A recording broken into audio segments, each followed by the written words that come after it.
So we have this rather delicate and reluctant subject matter of Dasein. Um, it's inadequate just to say Dasein is ourselves. We don't get that much out of that. Um, at the worst, it strikes us just as an empty phrase. At best, it's an enigma reminding of Socrates' claim that arete or virtue is knowledge. Um, so, what I want to do is start in a series of reflections which resemble punching a hole in a wall, which we cannot do often enough in the case that that wall is something which is keeping us from something which stops us from heeding a call which we should heed. Putting aside any saving clauses concerning the formulation of why we're doing this, we'd as well just go ahead and start with the reflections. How can we keep ourselves from regarding these reflections only as delicate and as remote and as not quite coming clear to us? Maybe through going through them a number of times, not in order to memorize them, but in order to try to enter into what they're saying. One reflection, remembering that Heidegger himself used the phrase analytic of Dasein. So in some way, it's as though we were separating out Dasein from everything else, determining it. But in another sense, since Dasein seems to be a name for everything, it means that there's something in our language is inadequate and possibly simply that language itself always makes objects. So I was thinking about how does the Parmenidean claim that all is one stand here? The simplest problem there is, beside from that, all is one posits all as illusion. We see all the separate beings, all the separate things, but in reality they are one. Besides from that, Parmenides does not reflect on the matter that Husserl reflects on, which is that supposedly, as Schopenhauer said, never an object without a subject, never a subject without an object, except in a slightly more sharp way, never awareness without awareness towards something, without intentionality, never the object of intentionality without that awareness. It's this that Heidegger means to show us is inadequate with the Dasein quote unquote concept.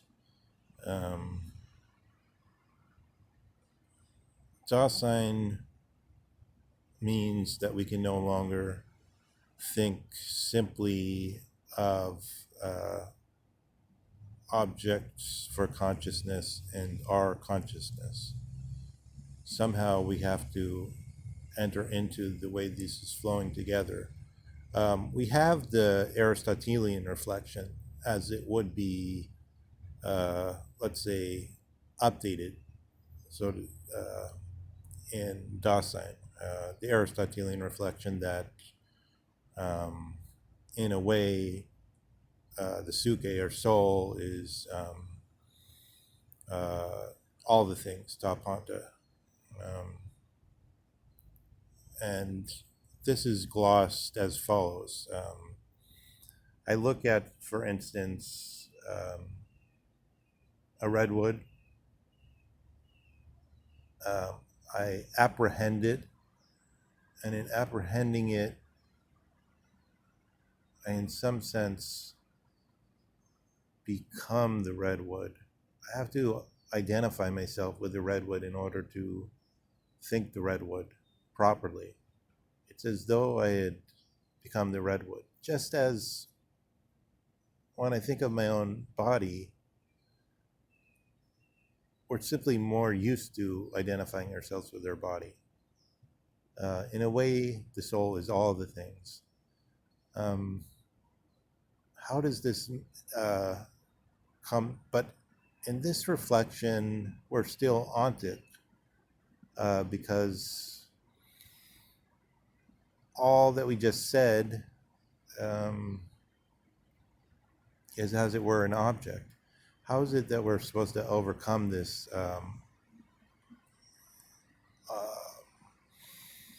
resistless onticness? Um, when we think of the whole, when we think of all things that we can reflect, including the inner objects, everything, all our thoughts, everything, the nothing, that nothing is, as the Sophist text says. Um, and then we include also awareness as something different. We have to be able to think somehow of that which these two forces are moving within themselves, and neither can be the earth spring. So the earth spring is the opening. The earth spring is that which Dasein opens out onto. And then, and this are the beings. The beings are the earth spring out of which then sometimes we find ourselves identifying with an object. Heidegger wants to introduce a way of thinking which is no longer at all tied even to what the embodied phenomenology Ponty brings in, or anything like that, because it doesn't want to start with us in any normal sense. It wants to start with being, and being is the opening, and the opening has no place. It's totally enigmatic, and this is what's named in the saying that only Dasein has for its essence is existence, because its existence is no particular thing that we can then point and say, this thing is in this relation to that thing, or that we can say, this thing is quote unquote in a relation to my awareness of it, such that in a way I become it. Nous becomes the things, the suke becomes the nous, being the highest part of the soul, or the suke becomes the thing.